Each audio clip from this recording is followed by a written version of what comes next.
Livro Insegurança, Medo e Coragem, de Rafael Llanes Cifuentes. Parte 5. O Medo e a Ansiedade. Copio um trecho de uma carta que recebi há uns meses.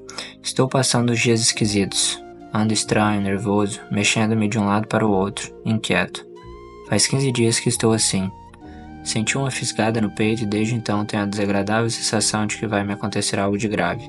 Estou acovardado.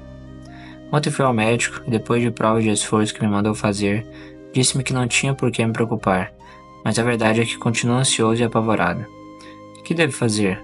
Poderíamos conversar pessoalmente? Infelizmente, não é um caso isolado. A ansiedade hoje é epidêmica. Ainda há pouco tempo, dizia-me um médico que, sem precisar de ulteriores exames, podia diagnosticar com segurança que 30% dos doentes que iam consultá-lo sofriam de ansiedade. Isso coincide com o que tem revelado as últimas estatísticas sobre esse problema. Mas o que significa ansiedade e qual é seu parentesco com o medo? O medo é um temor específico, determinado e objetivo em face de algo que, de alguma maneira, vem de fora de nós e se aproxima trazendo-nos inquietação, desassossego e alarme. Enquanto não passar de uma simples reação instintiva diante do desconhecido, chega até a ter uma função estimulante. Lança adrenalina nas veias, excita a capacidade orgânica. Armando Nogueira, comentarista esportivo do Jornal do Brasil, refere-se a este aspecto de uma maneira expressiva. O idioma do esporte sempre evitou a palavra medo, prefere uma saída eufemística, fala de tensão, de emoção, da estreia. Bobagem, medo é sinal de vida, é um sentimento salutar. A mente avisa o resto do corpo que há perigo por perto. E se a própria mente não tomar cuidado, o juízo vai se embotando. Os músculos vão se tesando. O corpo acaba fugindo à luta. É a estação covardia que se instala na alma humana. Quem não conhece a velha metáfora do tirar o corpo fora? Didi, antes de ser campeão do mundo em 58, não dormia pensando sobressaltado no jogo do dia seguinte. Fosse estreia, fosse final, passava acordando à noite da véspera. Antes do jogo era uma pilha de nervos, mas bastava a bola começar a rolar e ele convertia-se num príncipe de lucidez de sangue frio. Aqui está a chave do problema, é saber transformar impulso em energia vital que o medo encerra. Se o medo pode ser um fator positivo, já o mesmo não se pode dizer da ansiedade. Trata-se também de um temor, mas de um temor difuso, vago, indefinido. Compartilha com o medo a sensação de receio, mas, ao passo que no medo isso se produz por alguma coisa, a ansiedade não é ocasionada por nada concreto. Assim como no medo se podem tomar providências para afastar o perigo, na ansiedade não se pode seguir nenhum caminho, porque não existe um objetivo contra o qual lutar. Se, por exemplo, no Rio de Janeiro se fizesse uma estatística das probabilidades de que um filho que volta da escola seja atingido por uma bala perdida, veríamos que esta é mínima. Mas, como nos últimos 2 anos já morreram nessa circunstância algumas crianças, entre as centenas de milhares que vão à escola cada mês, esse fato atua como um estopim que põe em movimento todo o mundo de temores que o morador das grandes concentrações urbanas parece trazer no fundo do seu cérebro. É por isso que a mãe fica ansiosa quando a criança se atrasa na volta da escola.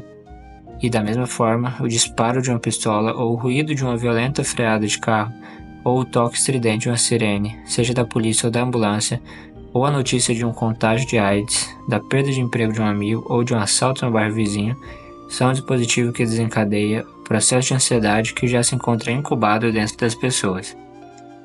Onde está a causa última? Martelaremos uma e outra vez a mesma ideia. Enquanto as pessoas não resolverem as questões fundamentais da existência humana, qualquer bala perdida que ceifou uma vida no meio da rua, qualquer dor no meio da noite desencadeará todo o mecanismo da ansiedade. Parece-nos um exagero? Henrique Rojas, catedrático de psiquiatria na Universidade de Madrid, no seu estudo intitulado L'Ansiedade, faz um sintético inventário desse fenômeno, que resume numa frase significativa. A ansiedade é um termômetro que nos dá a imagem do homem desse final do século. O que mais chama a atenção nesse inventário é que o autor não escreve como filósofo, historiador ou antropólogo, e muito menos como moralista, mas como psiquiatra experimental, a partir dos casos concretos trazidos ao seu consultório. Fala, por exemplo, do materialismo ou do hedonismo reinantes, não como conjunturas sociais ou atitudes filosóficas ou morais, mas como fatores que causam ansiedade. Eis o que escreve. O materialismo, para o qual só conta o que é tangível, o que só toca e se vê, e o hedonismo, cuja bandeira fundamental é o prazer e o bem-estar, terminam sempre deixando insatisfeito o coração humano. Daí brotará uma vivência do nada que está muito perto da ansiedade.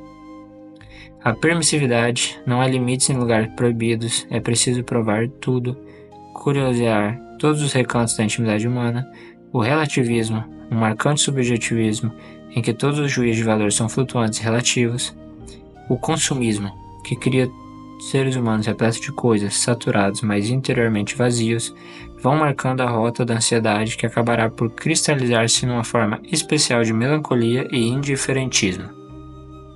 E continua a fazer o elenco das fontes da ansiedade.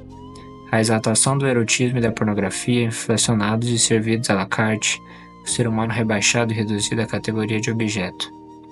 O sexo máquina, orgia repetitiva e sem mistério, o sexo-consumo, sexo trivializado, convertido em bem de consumo sofisticado, que provoca vazio, fartura e cansaço, tudo isso desemboca na ansiedade. Já não há lutas por causas nobres. Passamos da era de lutas à era da ansiedade. E acaba por concluir que o homem deste final de século não sabe para onde se dirige. Navega à deriva e é por essa razão que está incapacitado para o sofrimento. Cada vez a dor é mais temida, e para a morte, cada vez há mais hipocondríacos. Daí brota a ansiedade em face da menor ameaça de doença, de incomodidade, de fracasso econômico, de perda de beleza, de sintoma de velhice. Mas, em última análise, o que se teme é o desmoronamento e dissolução do eu, que é o derradeiro motivo da ansiedade. Tenho de reconhecer que, ao ler essa obra, senti a alegria de encontrar num estudo meramente experimental as mesmas conclusões que nos legou a doutrina da Igreja, ao recordar-nos que, bem orientada, a nossa vida não acaba, mas se transfere para uma glória sem fim, e que, portanto, não há motivo algum para a insegurança em qualquer uma das suas formas. É significativo que, no fim do seu estudo, o autor indique como tratamento fundamental para superar a ansiedade precisamente a recuperação do sentido da vida.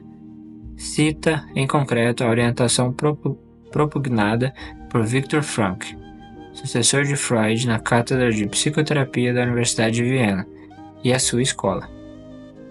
Numa das visitas desse psiquiatra austríaco ao Rio, um repórter do Jornal do Brasil entrevistou-o no Copacabana Palace, onde se hospedava e perguntou-lhe: por que os livros do senhor são best-seller em tantos países do mundo?